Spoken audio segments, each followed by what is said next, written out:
Alors, la médiation animale, eh bien, c'est la recherche de toutes les interactions positives lorsque l'on met en présence volontairement un animal avec un humain, et ce dans un but éducatif, cognitif, social, voire thérapeutique.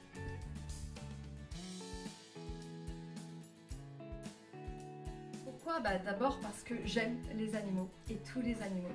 Et je déplore depuis de nombreuses années la déconnexion des jeunes avec la nature et le monde animal en particulier. Ça, c'était la première chose. Et puis le confinement a fait que j'ai trouvé de plus en plus nos jeunes extrêmement stressés. Et quoi de plus déstressant que la présence d'un animal, quoi de plus apaisant? C'est scientifiquement prouvé, la présence d'un animal fait baisser nos taux de cortisol et d'adrénaline et donc nous apaise.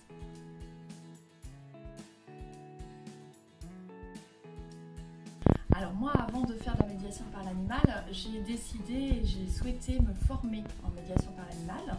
Donc j'ai eu un diplôme reconnu professionnel et j'ai passé notamment l'ACACED, l'attestation de connaissance des animaux de compagnie d'espèces domestiques, qui me permet donc d'amener des animaux au sein de mon collège-lycée.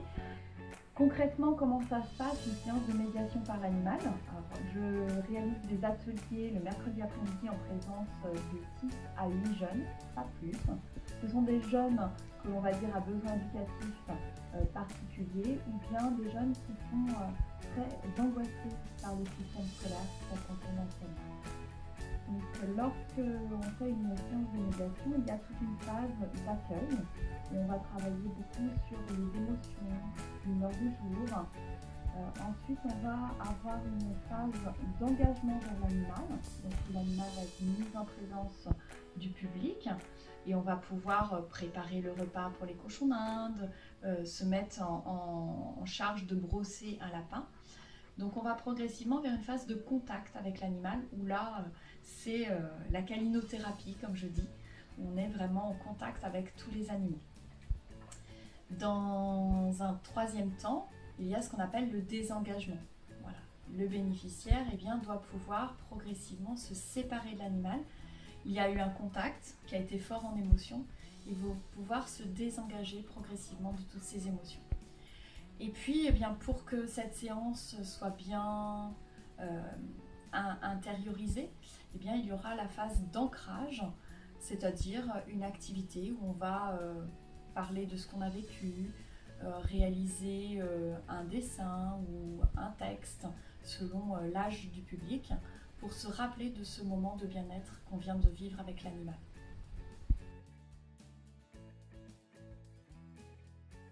Sur les élèves qui sont stressés, je vois déjà qu'ils ont plaisir à venir sur un temps qui est hors scolaire, donc le mercredi après-midi.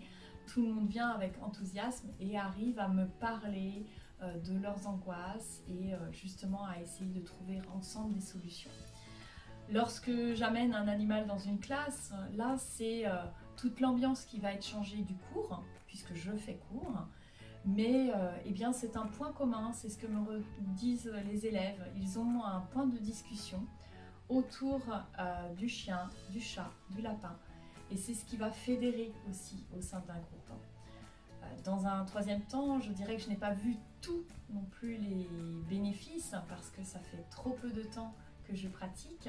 Mais force est de constater que les scientifiques sont unanimes sur les bienfaits et que déjà ces pratiques, elles ont plusieurs années d'avance dans d'autres pays européens ou dans le monde.